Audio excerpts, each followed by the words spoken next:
வெளிச்சத்தின் பிள்ளைகளாகிய உங்கள் யாவருக்கும் இயேசு கிறிஸ்துவின் நாமத்தில் கிறிஸ்துமஸ் நல்வாழ்த்துக்கள். பிரியமானவர்களே, இந்த நாள் உலகமெங்கும் கிறிஸ்துவனுடைய பிறப்பின் நற்செய்தியை கேட்டு சந்தோஷத்தோடு கூட களி கூறுகிற, அதை கொண்டாடுகிற ஒரு நல்ல நாள். உங்களுக்கும் எனக்கும், ஏன் உலகத்தில் இருக்கிற ஒவ்வொரு கிறிஸ்தவர்களுக்கும் கிறிஸ்து பிறந்தது மிகப்பெரிய பாக்கியமான முக்கியமான ஒரு விஷயம்.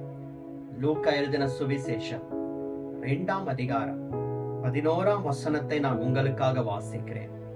இன்று கர்த்தராகிய கிறிஸ்து என்னும் இரட்சகர் உங்களுக்கு தாவீதின் ஊரிலே பிறந்திருக்கிறார். தேவதூதன் மேய்ப்பர்களை நோக்கி சொல்லுகிறார், இன்று கர்த்தராகிய கிறிஸ்து என்னும் இரட்சகர் உங்களுக்காக தாவீதின் ஊரிலே பிறந்திருக்கிறார். ஆம், கிறிஸ்து பிறந்தது உங்களுக்காக, எனக்காக, நமக்காக, நாம் எல்லாருக்காகவும் அவர் பிறந்திருக்கிறார். ஒரு கூட்டத்துக்கு மாத்திரமல்ல, எல்லாருக்காகவும் அவர் இந்த பூமிக்கு வந்தார்.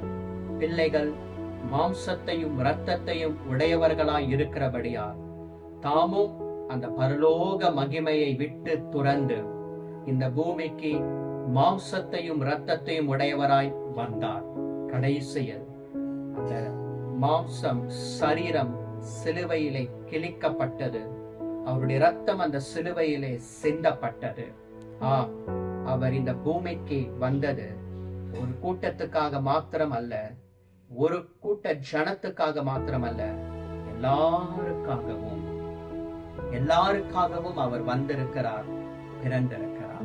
இன்றைக்கு இந்த நற்செய்தியை நாம் எல்லாருக்கும் சொல்ல நாம் கடமைப்பட்டிருக்கிறோம். நாம் சொல்லுகிறோமா?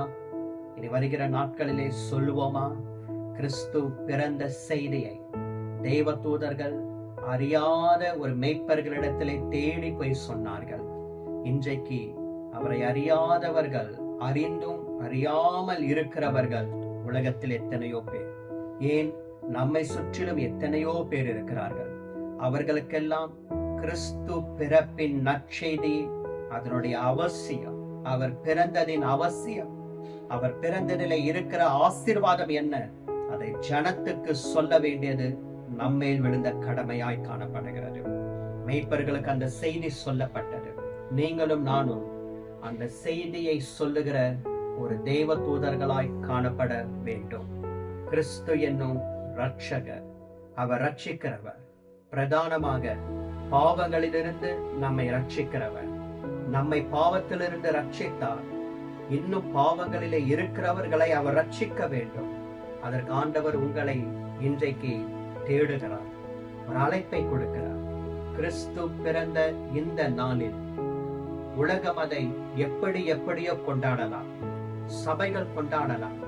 நீங்களும் நானும் களி கூர்ந்து புத்தாடைகளை அணிந்து பலகாரங்களை எடுத்து சந்தோஷத்தோடு கொண்டாடலாம். ஆனால் அதன் நடுவிலே கிறிஸ்துவை அறியாத, கிறிஸ்து பிறப்பின் அறியாத, அறிந்தும் ரட்சிப்பின் அனுபவம் இல்லாதவர்களுக்கு நற்செய்தியை சொல்ல வேண்டியது இந்த கிறிஸ்துமஸ் நாளில் இருந்து நம்மேல் அந்த கடமை அதிகமாவதாக, பாரமாவதாக நாம் அதை சொல்ல அழைக்கப்பட்டிருக்கிறோம், தெரிந்து கொள்ளப்பட்டிருக்கிறோம்.